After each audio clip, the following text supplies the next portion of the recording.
7 অক্টোবৰত অৰুণোদয় আঁচনিৰ পইচা লাভ কৰা নাই নেকি? যদি আপোনালোকে 7 অক্টোবৰত অৰুণোদয় আঁচনিৰ পইচা লাভ কৰা নাই, এতিয়া আপোনালোকে কি কৰিব লাগিব? কি কৰিলে আপোনালোকে অৰুণোদয় আঁচনিৰ পইচা লাভ কৰিব? মই আজি এইটো ভিডিঅ'ত অৰুণোদয় আঁচনিৰ সম্পূৰ্ণ প্ৰচেছ জনাই দি আছোঁ। আজি কিন্তু অৰুণোদয় আঁচনিৰ গুৰুত্বপূৰ্ণ আপডেট আহি গ'ল। সেইটো আপডেট হ'ল যিসকলে এইবাৰ অৰুণোদয় আঁচনি 3.0ত নতুনকৈ আবেদন কৰিছে অথবা যিসকলে আগৰ পৰা প্ৰতি মাহে অৰুণোদয় আঁচনিৰ পইচা লাভ কৰি আছিল, 7 অক্টোবৰত কিন্তু সকলোৰে একাউণ্টত অৰুণোদয় আঁচনিৰ পইচা সোমোৱা নাই।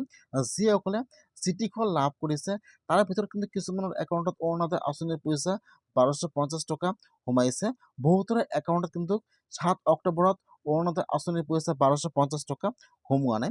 এতিয়া যদি আপোনালোকে এইবাৰ অৰুণোদয় আঁচনি 3.0ত নতুনকৈ আবেদন কৰিছে অথবা আপোনালোকে আগৰ পৰা প্ৰতি মাহে অৰুণোদয় আঁচনিৰ পইচা লাভ কৰি আছিল, কিন্তু 7 অক্টোবৰত আপোনালোকৰ একাউণ্টত অৰুণোদয় আঁচনিৰ পইচা 1250 টকা সোমোৱা নাই।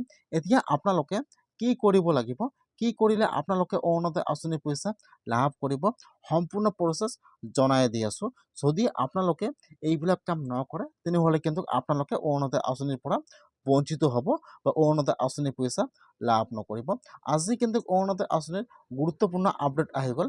সেইটো আপডেট হ'ল যিসকলে 7 অক্টোবৰত অৰুণোদয় আঁচনিৰ পইচা লাভ কৰা নাই বা যিসকলে মুখ্যমন্ত্ৰী চিঠিখন লাভ কৰিছে তথাপিও অৰুণোদয় আঁচনিৰ পইচা লাভ কৰা নাই, আৰু যিসকলে এইবাৰ অৰুণোদয় আঁচনি 3.0ত নতুনকৈ আবেদন কৰিছে বা যিসকলে আগৰ পৰা প্ৰতি মাহে অৰুণোদয় আঁচনিৰ পইচা লাভ কৰি আছিল তাৰপিছতো 7 অক্টোবৰত অৰুণোদয় আঁচনিৰ পইচা লাভ কৰা নাই।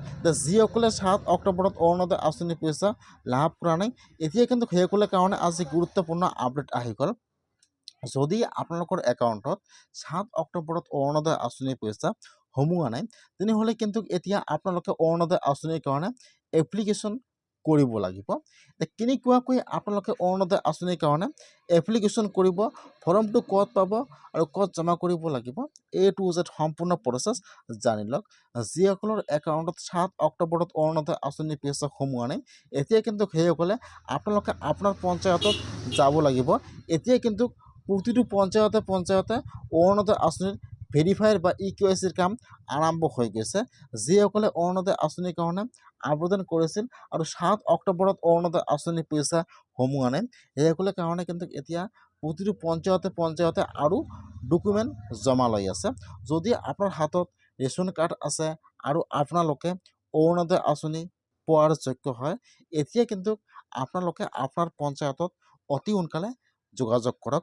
যদি আপোনালোকে ভিডিঅ'টো চাই আছে, ভিডিঅ'টো স্কিপ কৰি আপোনালোকে আজিয়ে আপোনাৰ পঞ্চায়তত যোগাযোগ কৰক। যিসকলৰ একাউণ্টত 7 অক্টোবৰত অৰুণোদয় আঁচনিৰ পইচা সোমোৱা নাই, এতিয়া কিন্তু সকলো পঞ্চায়তে যিবিলাকে অৰুণোদয় আঁচনি পোৱাৰ যোগ্য হয় একাউণ্টত অৰুণোদয় আঁচনিৰ পইচা সোমোৱা নাই, এতিয়া কিন্তু সকলো পঞ্চায়তে আৰু এবাৰ ডকুমেণ্ট জমা কৰিব লাগিব।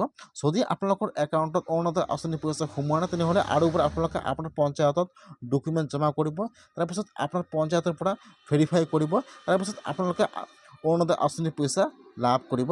এতিয়া কিন্তু আপোনালোকে আৰু DC অফিচত যাব নালাগে, আপোনাৰ পঞ্চায়ততে সকলো কাম হৈ যাব।